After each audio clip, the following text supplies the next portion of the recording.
Everyone was finished, but Icial shouted to wait because someone still hadn't returned. The loudspeaker informed them that a total of 6 groups had returned safely, while others had not yet come back. Lee, who heard this, thought that he hoped everyone could return safely, but 8 people dead was a very high number.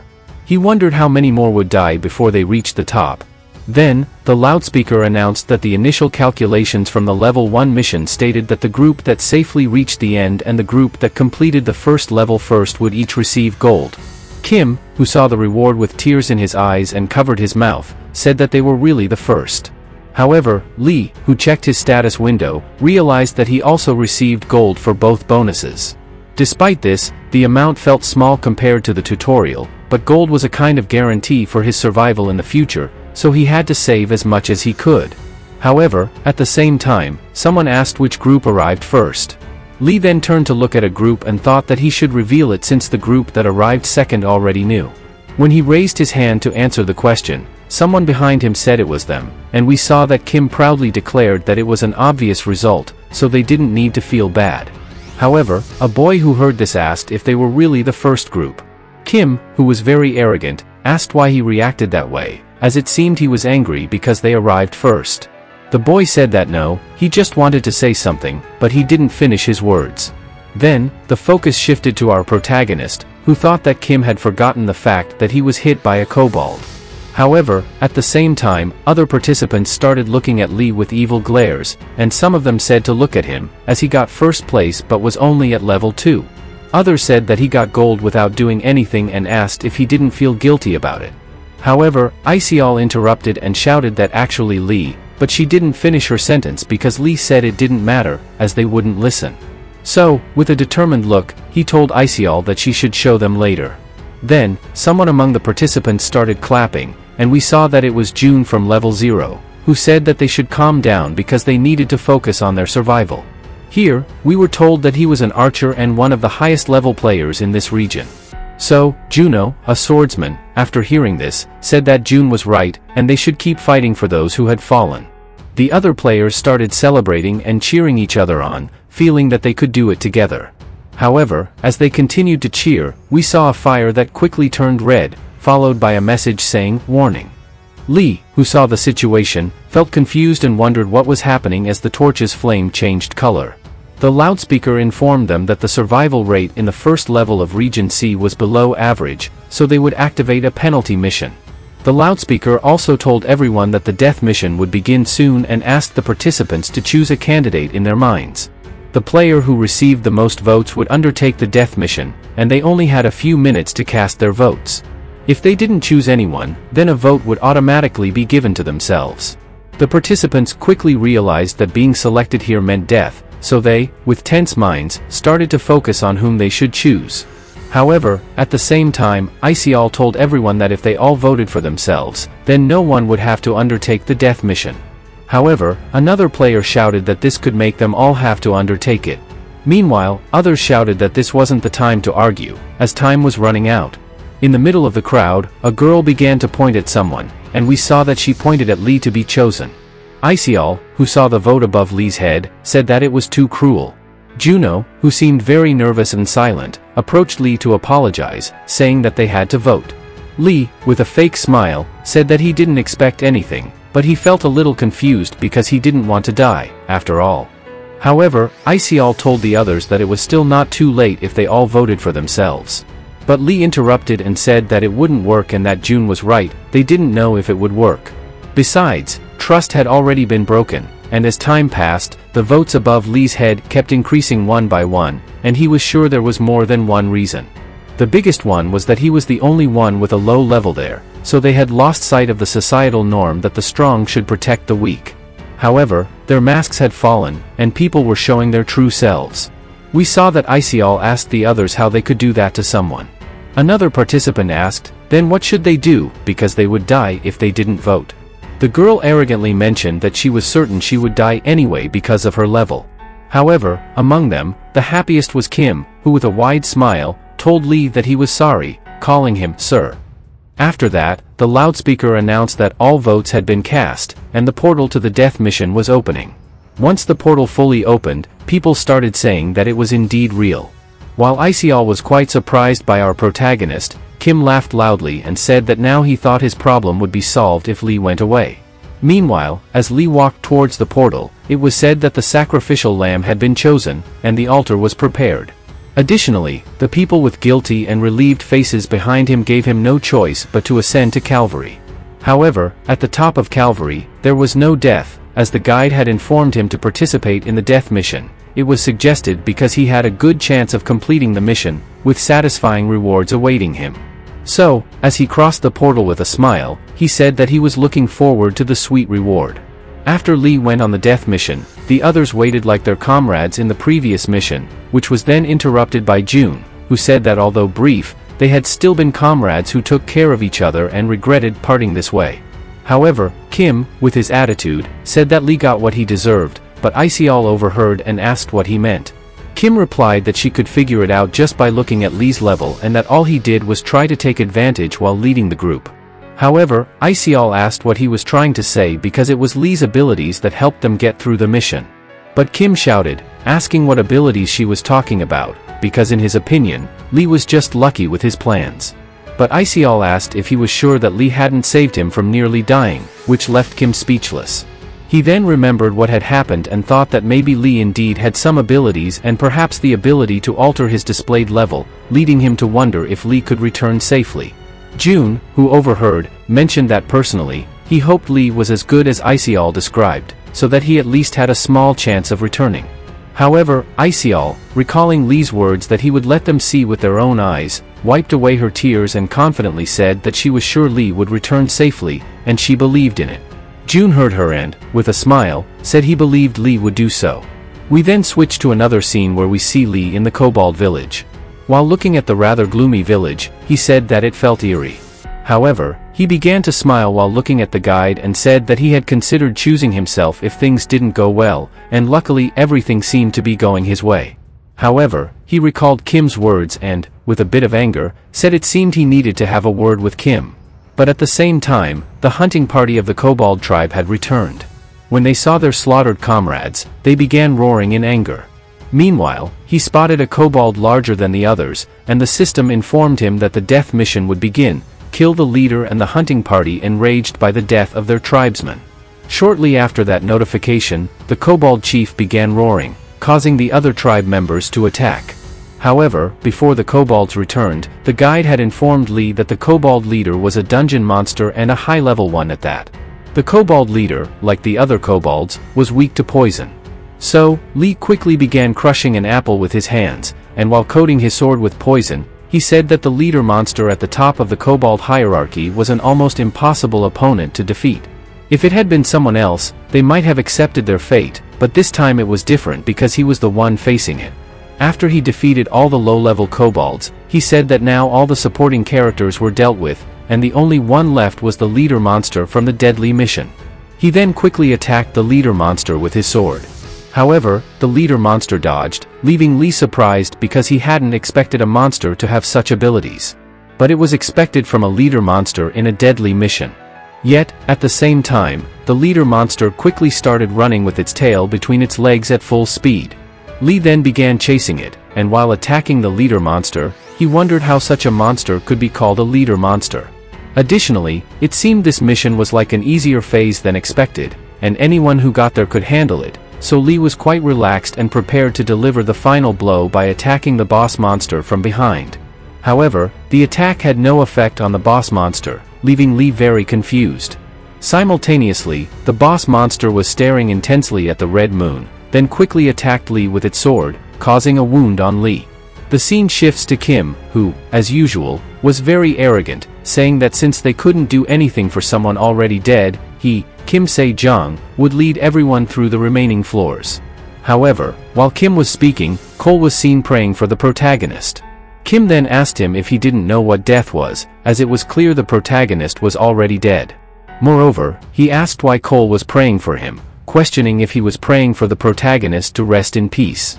However, Iceall yelled at him, saying that even though the world was in such a state, at least Kim should have some awareness. Iceall also asked what Kim would do if Lee returned safely. Kim replied that it was impossible, and that there was no way someone like Lee could come back alive.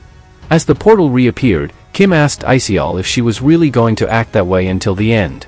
However, at the same time, someone exclaimed, "Yes, that's the portal," which shocked everyone. Then, all the participants began to turn towards the portal, where someone started to emerge. The people were very surprised, and some were even delighted to see Lee, who appeared to be healing his wounds. Then, the loudspeaker announced that the player who had participated in the death mission had returned safely, and with a wide smile, Lee said that he had returned. However, a few minutes earlier, the guide had informed our protagonist, "Please be careful, as the boss Cobalt's ability will increase when its eyes turn red." Then, we see Lee fighting the boss monster, whose eyes had already turned red. However, Lee, who was severely injured, began to retreat until he was cornered by a tree. While trying to cover his wound with his hand, he thought that he had to stop the bleeding and deliver one blow to the boss monster. He only needed to deliver one good strike. But when he saw the boss monster charging at him like a triceratops, he wondered how he could land that blow. After narrowly avoiding the powerful attack, Lee remarked that the boss monster had made a hole in the tree as if it were as soft as tofu. At that moment, he realized something and thought that although a sword might not be able to cut through a wall, a nail could penetrate it. He might have thought that a sword was merely a weapon for stabbing unconsciously. With strong determination, he looked at the monster and said that he needed to take advantage of the momentum while attacking. Lee then quickly leaped towards the boss monster, adding his own body weight to his attack. However, at the same time, the boss monster pressed its feet into the ground, jumped into the air, and launched a double attack. But Lee, concentrating all his strength at one point, delivered a strike towards the boss monster, successfully piercing it. After seeing his plan work, Lee smiled, and the system notified him that the piercing ability had been added to his basic swordsmanship skills. After completing the death mission, we return to the present, where someone starts walking, quickening their pace. We see that it's Isial, who is running towards Lee, saying that she knew Lee would succeed. However, at the same time, Isial collided with someone, causing her to be thrown off. While Isial was confused, we see that Lee was also confused because Kim was hugging him, saying that he knew Lee would succeed, calling him brother. We continue with the summary. Kim also mentioned that a simple death mission couldn't stop his brother, Lee, the strongest in the universe. However, Lee clenched his fist tightly, thinking that he really wanted to punch the man, but at the same time, someone interrupted and asked if he had really completed the death mission, expressing that he was glad to see Lee was okay. But if he had completed the mission, he should have gained a lot of experience, yet his level hadn't changed. This observation made the other players start whispering, saying that now that they think about it, Lee was still at level 2. While the other players continued discussing Lee's level, he angrily thought that he was used to all of this. Lee then recalled an exam he had faced as a child and said that the world wanted the weak to remain weak because his friends were whispering that it seemed Lee didn't pass the exam. Another friend mentioned that he probably cheated, so everyone started mocking him, saying that he must have cheated because a miserable orphan would never get the best score. Then we return to the present, where people are talking about how Lee might have been hiding somewhere and biding his time before coming out, like in the tutorial. Someone else said that made sense because he couldn't do anything with that level, so he must have been hiding somewhere, and while Lee heard those comments, he clenched his fists tightly, saying that he knew them well enough and that prejudiced people wouldn't change their views just like that. So he lifted his head and said to himself that what he needed to do now was, but he didn't finish his sentence because someone interrupted, saying that he shouldn't speak without thinking because he had proven that he survived the deadly mission. However, at the same time, our red-haired character started walking forward to shout that Isial was right, and the others not only failed to throw a party to celebrate the return of their brother, Lee, the strongest in the universe, but they even dared to spoil the mood. So he flexed his muscles and asked if they were crazy. Lee heard him and thought that Kim sounded like the craziest person to him, but he felt a bit calmer and still needed to ensure that everyone was safe in the tower. If he wanted that to happen, he had to show something convincing. So he caught everyone's attention and said that he needed to show them something, then took out an invincible sword, with rare series and high attack power. The people who saw that it was a rare weapon with high attack power said that it was basically a cheat key. The girl holding the sword mentioned that there wasn't even any information about the ancient longsword, but June told Lee that it was amazing he could carry a poisonous apple with him, and as Joel said, he was really incredible. However, Lee said that he was just lucky. King Hun Sen mentioned that having a valuable item like a gift was much more precious because it could help everyone survive, but Lee heard him and asked if he was saying that he would help everyone survive. With a smile, he mentioned that it seemed everyone had forgotten the fact that they almost got him killed. Those words made everyone fall silent, especially Kim, who even started turning his face away. However, Juno, biting his lip, told Lee that he was sorry. So he began bowing his head slightly and mentioned that he justified it by thinking it was inevitable, but in the end, it was pure selfishness because he thought as long as it wasn't him, everything would be fine. Even though he knew that choosing Lee when he had the lowest level was the same as secretly attacking him. So he bowed and said that they threw him into a deadly situation so they could live, and he was truly sorry, and with tears, he said that he was really happy Lee came back alive. While Lee remained in absolute silence, a girl with an arrogant attitude asked why they had to go that far because someone had to go, and even though Lee returned with a rare item, everything was fine. But Juno heard her and asked how she could say that, and in a loud voice, asked if she didn't feel any guilt at all. The girl responded that it wasn't his place to say that because he also chose Lee before anyone else. But at that moment, Lee interrupted the conversation, saying that the reason he brought out the sword wasn't to punish them, but to prevent it from happening again. They must have realized during the voting in the deadly mission that the tower was trying to divide them and fuel distrust among them, causing conflict, and perhaps enjoying sending them to their doom. While everyone was stunned and silent, Lee continued by saying that he believed his return from the deadly mission was an opportunity because he had proven that his actions could challenge the tower's intentions. June heard this and asked if he had a plan for the future. Lee responded that he would find a way for most people to survive and would continue climbing the tower, higher and higher, and when they reached the top one day, they could reclaim their lives. Those words sparked a glimmer of hope in the hearts of everyone present. However, at that moment, aniRecap shouted that for that to happen, everyone there must join hands. Juno, who had witnessed the event, tearfully and with a bright light in his eyes, said that Lee was a very generous person and they shouldn't judge him based on something so trivial. But at that exact moment, the rabbit said that this was a misfortune for the mission because it was a survival game. People who saw it asked if it hadn't left yet, while others said that this time they would also get stat points. However, Lee, who had heard the rabbit, said that for a survival mission, what it meant was that this.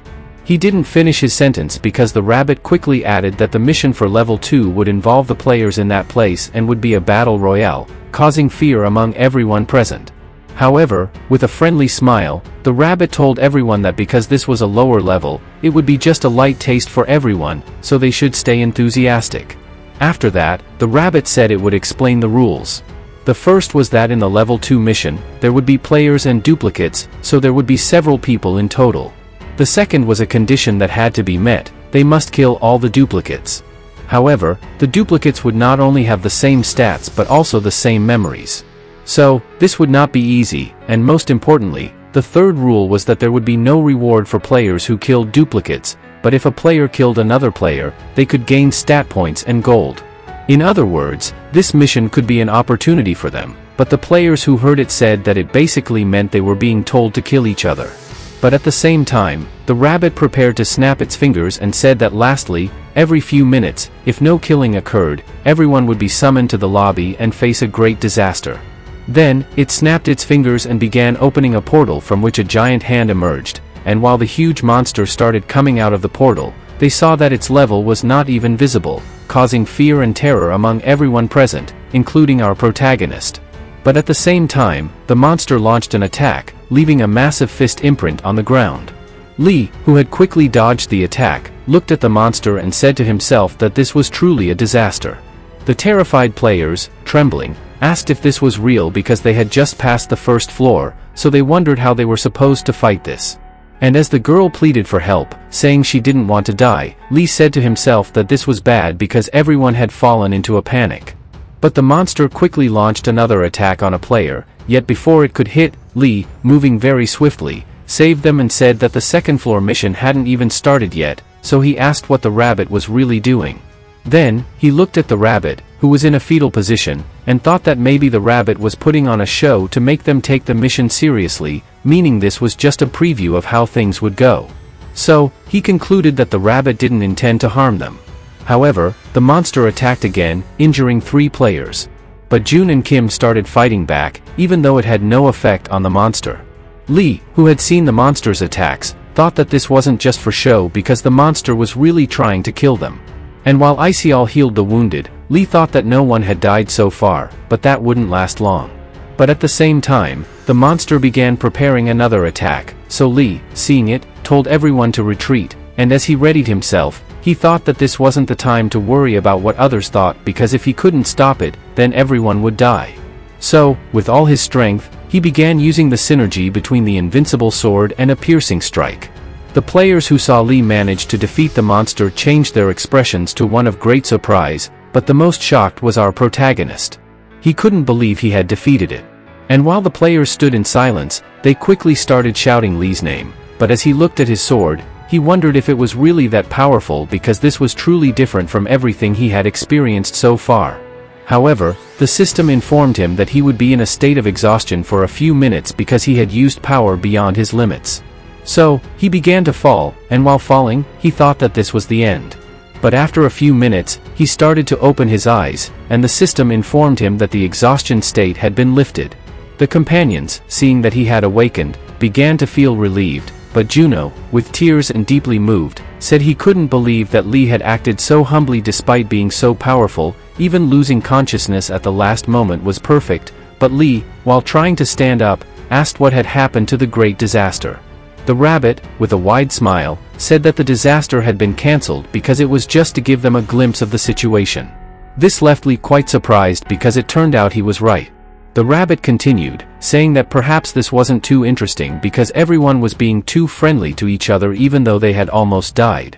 As the rabbit began to walk slowly, it told everyone that the fact that death could occur at any moment meant that the people around them might be the ones who would kill them. When everyone started feeling sufficiently nervous, the rabbit said it had delivered its message, and then left.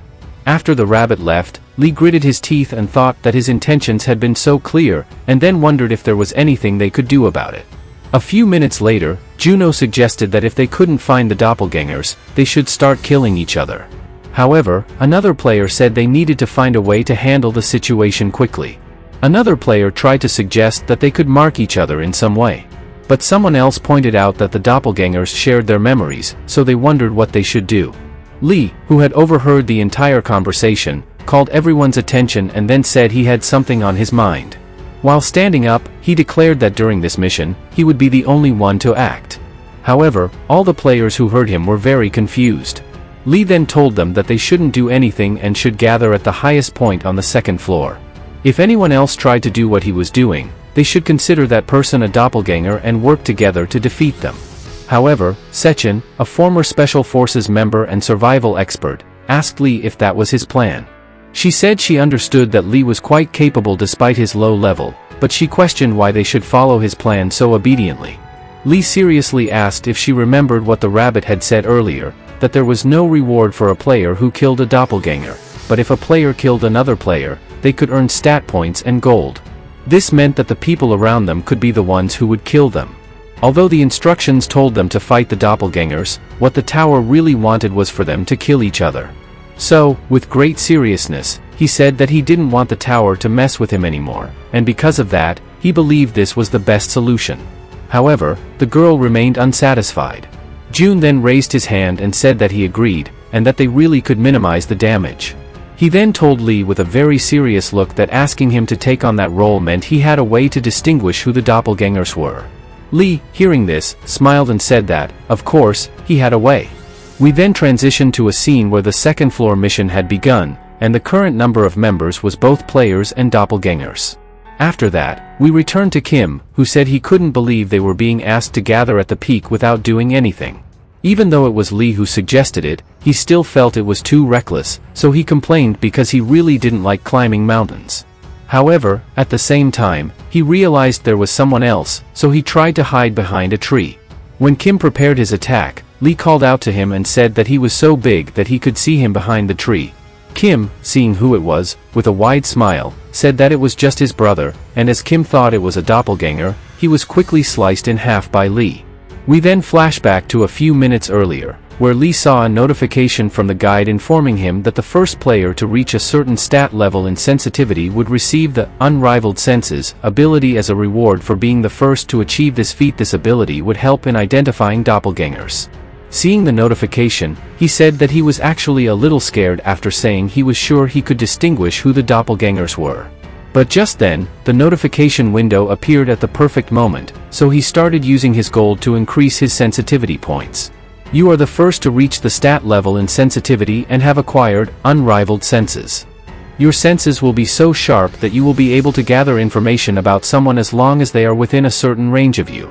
As Lee observed his hands, he said that he finally managed to get the ability after spending almost half of his gold. However, he felt as if his entire world had been given a sensory filter, and it was pretty cool. At the same time, he heard some mumbling and said that the voice came from Kim, who was complaining about having to climb the mountain. Lee, hearing it so clearly despite being quite far away, said it was surprising. However, he detected a very unpleasant smell, so he looked at Kim, and upon seeing him, realized it was a doppelganger. After that, we return to the present, where the doppelganger Kim had been sliced in half. Lee, recalling what had happened, said that it acted like the real one right up until it died. However, he felt bad for killing it. Still, now that he had confirmed his ability to distinguish the doppelgangers, he hoped the others would follow his instructions. Since June agreed, the others agreed to follow the plan, but he didn't know what could happen in real time and hoped nothing would happen until they reached the highest point on that map. However, at that moment, the system notified them that a player had died. The current number of members was both players and doppelgangers. Not believing the notification, he wondered with a grim expression if a player had already died. He also wondered if the doppelgangers had started killing people or if it had been done by a player. Not knowing what had happened, he said there was no way to conclude what had occurred. So, he quickly began running at full speed because he needed to find the killer as soon as possible. While climbing a tree to get a better view of the area, he cursed, saying that while he was eliminating a doppelganger, another player had also been killed.